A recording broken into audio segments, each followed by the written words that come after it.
m'appelle Grégoire, j'ai fait une prépa PCSI, PSI au lycée Gustave Eiffel à Bordeaux. Et moi, je m'appelle Clémentine Vidal et j'ai fait une prépa PCSI, PSI aussi, mais à Amiens, au lycée Louis Tullier. Pourquoi tu as choisi l'ESTIA après ta PSI?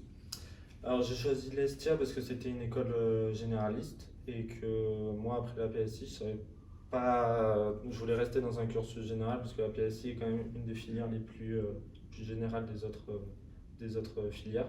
Et je me suis dit que l'ESTIA était toujours dans ce consensus de généralité et que je voulais pas me spécifier dans une école en particulier. Du coup, j'ai choisi l'ESTIA. Et toi? Bah, c'est plus ou moins la même raison parce que je voulais rester généraliste. Je savais pas vraiment ce que je voulais faire, j'étais entre plein de trucs et je me suis dit que c'était une bonne solution, sachant que je trouve qu'un généraliste après il peut se spécialiser et il perd rien. Du coup, c'est pour ça que j'étais partie sur généraliste. Parmi les écoles qui avaient généraliste, enfin qu'on avait, l'ESIA ça m'intéressait beaucoup parce qu'ils proposaient beaucoup de choses extérieures et beaucoup de double diplômés de mobilité, Ouais. ce qui était super intéressant pour moi parce que j'ai toujours voulu au moins à l'étranger avoir des contacts, c'est plus simple quand on passe par l'école. Ouais, c'est Donc sûr. pour ça que j'ai choisi l'ESIA. Alors pourquoi ta filière est la plus adaptée au cursus de l'ESTIA? Je trouve que la PSI elle est adaptée pour l'ESTIA parce que, bah, comme tu l'as dit, en fait, on est assez généraliste quand même en PSI.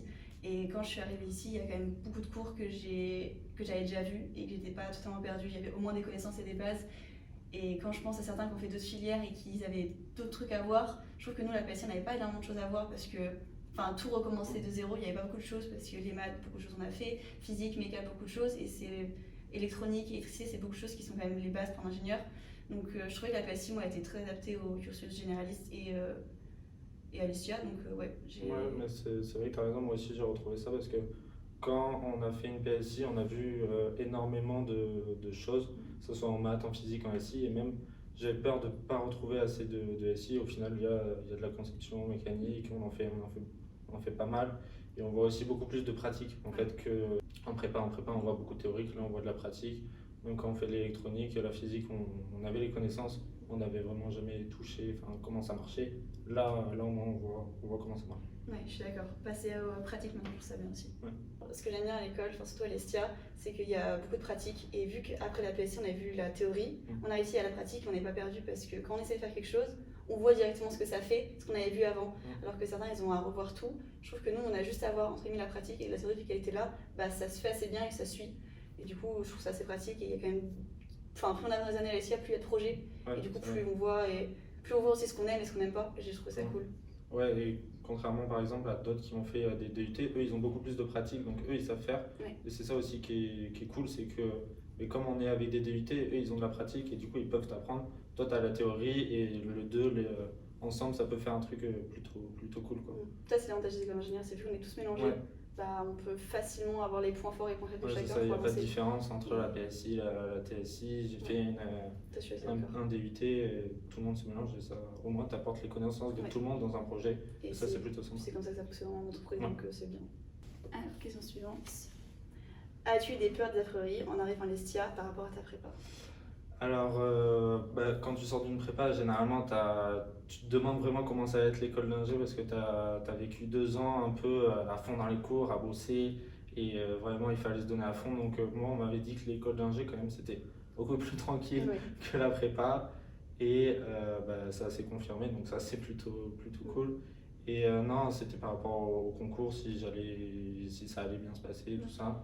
Au final, il n'y a pas de peur à avoir en fait sur comment ça va se passer en école d'ingé. C'est vraiment, ça va se faire tout seul. Après, il y a beaucoup aussi d'intégration qui se fait à l'ESTIA pour que les gens se sentent bien, pour que tout le monde vive ensemble. Donc ça c'est bien, il ne faut pas avoir peur là-dessus. Je suis assez d'accord parce qu'en arrivant à l'ESTIA, justement, vu qu'on est tous intégrés ensemble et qu'on se mélange tous très vite, bah, ça se passe bien. On est pour beaucoup, on vient un peu des 4 coins de la France. Donc c'est quand même assez rare les gens qui arrivent et qui ont déjà leur groupe de potes. Donc c'est assez simple, en fait, vu que tout le monde doit recommencer un peu à zéro au niveau sociabilité et amis. Bah, c'est bien, c'est que du coup tout le monde se mélange et avec les assos, le principe de l'école d'ingénieur, c'est qu'il y a plein d'assos. Ouais, c'est ça, il y a plein assos. d'assos. Du coup, tu te mets aussi avec des gens qui ont des affinités comme toi et qui, par exemple, dans un sport ou dans une asso de mécatronique, tout ça, comme tu fais partie. Et tu te mets avec ce genre de personnes et il n'y a pas de ah oui, moi aussi je viens de Bordeaux, je reste avec ça, moi je viens de tel. Non, tout le monde se mélange et puis après Puis aussi le B2E qui organise des soirées, ce genre de choses, donc ça permet de se mélanger, de se connaître, quoi. Ouais, je suis assez d'accord. Je pense que quand on arrive, on a tous un peu des peurs. Est-ce que je vais réussir à trouver des gens? Mais finalement, en fait, ça se passe toujours bien parce qu'on est tellement assez nombreux qu'on peut trouver quelqu'un qui nous correspond. Donc l'avantage, c'est ça. Est-ce que par rapport à la filière, j'avais des peurs d'erreur? Je pense pas spécialement plus par filière qu'une autre parce que je m'étais quand même bien renseignée, j'ai vu que ça correspondait à ce qu'on avait fait. Donc c'était plus d'un point de vue social et est-ce que j'avais bien trouvé ce qui me correspondait. Et l'avantage, c'est que soit on trouve ce qui nous correspond, soit on peut le créer on peut créer des assos qui nous correspondent. Donc en fait, je trouve que ce qui est bien, c'est que du moment qu'on veut s'investir, on nous laisse investir et on peut trouver ce qui nous plaît. Et oui, ce que tu disais par rapport en plus à la PSI, on est très large. Du coup, on n'a pas d'appréhension à se faire sur on va arriver à l'Estia, il y a des choses que j'ai pas vues. Oui, il y a des choses qu'on n'a pas vues, mais pas non plus énormément de choses. On a quand même beaucoup de théories, et puis après on reprend au fur et à mesure, premier semestre, deuxième semestre, et puis après ça s'enclenche. Ouais, je suis d'accord. Alors, comment ça se passe ta vie au Pays Basque, ta vie d'étudiant au Pays Basque? Ça se passe bien. Au début, j'avoue, quand je suis arrivée, personnellement, je viens pas du tout, j'ai le nord de la France. Et ça n'a rien à voir. Ça n'a rien à voir. Et je suis arrivée ici, je n'avais même pas mis les pieds en vacances. Et du coup, en fait, j'en ai un peu parlé à droite à gauche, des amis qui étaient déjà partis. Ils m'ont dit, ah, tu vas voir, c'est bien. Mais c'est toujours en vacances, il y a l'été, donc c'est déjà différent. Donc j'avoue que j'étais un peu inquiète au début, pas par rapport à ma vie étudiante, parce que en prépa, comme tu dis, on travaillait, donc on sort pas énormément. Donc c'était pas un manque parce que je ne connaissais pas. Mais quand je suis arrivée, j'ai vu que ça se passe très bien parce que donc nous on est une petite ville à Bidart, mais vu qu'il n'y a que les STIA principalement, les habitants c'est soit des retraités, soit les étudiants. Du coup, on arrive vite à dynamiser les gens parce que on est entre nous et que tout le monde, presque tous, on habite à Bidart, donc c'est simple de sortir. Et il y a un principe où pour la plupart, quand on est en prépa, du coup, c'est la première fois qu'on a notre propre appartement tout seul, qu'on apprend à gérer tout seul. Et vu qu'on est tous comme ça et tous là-dedans, en fait, c'est la vie sociale, elle se fait toute seule et tu peux clairement trouver des gens qui te correspondent et t'amuser très bien. Et avec le BD qui fait des soirées, avec les soirées à droite à gauche et même juste des trucs chill avec tes potes, c'est totalement possible. Et vu que c'est quand même une ville où il y a des gens qui y habitent, il y a tout ce qu'il faut quand même. Ouais, ce que tu disais, pour ma part, quand j'étais à Bordeaux en prépa, j'étais encore chez mes parents et t'es vraiment à fond. Et là, c'est vraiment un peu la délivrance. Tu sors de prépa, t'es bien content d'avoir fini, tu vas en école d'ingé, t'as ton propre appart et puis en plus, dans le Pays Basque, c'est super convivial. On va pas se mentir, on a l'océan à côté, les montagnes, l'Espagne. Donc franchement, le cadre de vie est super cool. Et c'est vrai ce que tu disais, c'est que comme il n'y a pas beaucoup de monde, les seuls jeunes plus ou moins, il y a l'Estia. Et je sais pas, tu vas faire tes courses, tu vas boire un coup, tu croises toujours quelqu'un que tu connais. Donc ça, je trouve ça vraiment cool d'avoir, mais même si on n'a pas vraiment un campus prédéfini à l'Estia, tu te croises dans la ville, donc ça c'est plutôt sympa quoi. Donc du coup, tu croises des gens que tu t'avais pas vu ou quoi que ce soit depuis un moment, hop, tu vas les voir, tu vas boire un coup avec eux, donc ça c'est cool. Ça, je suis quand même assez d'accord avec toi sur le fait qu'on a quand même un climat assez avantageux ici parce que moi j'aime du coup du nord, il n'y a pas la mer, ni l'océan, ni les montagnes, ni rien à côté et ici il y a tout qui est là et ça c'est impressionnant. Et quand on m'a dit ça, il y a beaucoup qui ont dit à mes parents, ah si elle va là-bas, jamais elle reviendra. Ils ont pas totalement tort parce qu'on est quand même pas trop mal ici, donc retourner chez soi, des moments on est quand même bien là, on apprend à se découvrir et à savoir ce qu'on aime ou quoi ici et ça fait que ça fait un attachement un peu plus fort que juste l'école et l'amusement. Donc les gens sont quand même assez cool ici. Ouais, c'est vrai qu'à chaque fois quand j'en parle, les gens me disent trop bien, t'es au Pays Basque, c'est vraiment cool et tout. Donc ça c'est plutôt sympa et en vrai c'est le cas parce que tout le monde est super sympa. Moi le premier truc qui m'a choqué ici c'est la bienveillance des gens. Ouais, c'est que tout le monde est bienveillant. On peut laisser du coup, je me balade toujours en vélo, on peut laisser son vélo sans m'accrocher, il n'y a aucun problème. C'est la bienveillance des gens qui m'a choqué. Ouais, et en plus, moi j'avais hésité avec une école à Paris. Et l'école à Paris, vraiment, quand j'avais pris le métro et tout, je me suis dit, là tu arrives ici, tout le monde est tranquille, tout le monde est peace. Franchement, ça c'est trop bien. Ouais, moi le truc est sûr, je voulais pas d'école à Paris. Juste pour ça, parce que le stress c'était pas possible à gérer pour moi. Ici, il n'y a pas de stress. Non, c'est ça qui est bien. Je suis d'accord. Quelle est la différence entre la vie en prépa et celle en école d'ingénieur? On l'a un peu dit, déjà la vie en prépa, t'es à fond un peu dans tes bouquins, tu bosses. Là, la vie en école d'ingé, c'est quand même beaucoup plus tranquille. Et tu as cette vraie vie étudiante que par exemple, moi j'avais des potes qui étaient à la fac, qui étaient vraiment tranquilles, qui sortaient le soir, le jeudi. Toi, quand tu es en prépa, tu es en train de travailler, tu as un examen le lendemain, le samedi. Donc tu n'as pas cette envie de sortir, mais tu peux pas. Alors que là, en école, vraiment, tu peux sortir. Et ce qu'on disait en plus, il y a des assos, de sport, il y a le B2 qui organise des soirées, il y a des assos ici de surf, Ouais. il y a l'aviation, il y a le mécatronique, électrique, enfin, il y a vraiment de tout. Donc vraiment, tu te plais et tu as cette vraie vie étudiante, quoi. Ouais. Moi, ça aussi, comme on a dit, c'est ce qui est bien, c'est que on peut trouver notre groupe de potes qui est comme nous, parce que si on aime toujours faire de soirée, il y en a. Sinon, c'est genre juste chill entre potes, ils aiment bien, c'est l'entre-deux, ils aiment bien, et c'est qu'on peut trouver tout ce qui nous correspond, et on peut vraiment se combler de ce point de vue-là sans aucun problème pour moi. Ouais, et d'autant plus qu'en prépa, moi pour ma part, on était une classe de 20, enfin 2 classes de 20, donc on était 40, ce qui n'est pas beaucoup. Ouais. Alors qu'ici en école, on est en des promos de 200, 250, quoi. Et donc tu trouves toujours des gens qui ont les mêmes passions, les mêmes loisirs que toi. Et du coup, il y a tellement de monde que c'est plutôt cool d'avoir tout ce monde-là et t'as pas ton groupe de potes de 5 potes.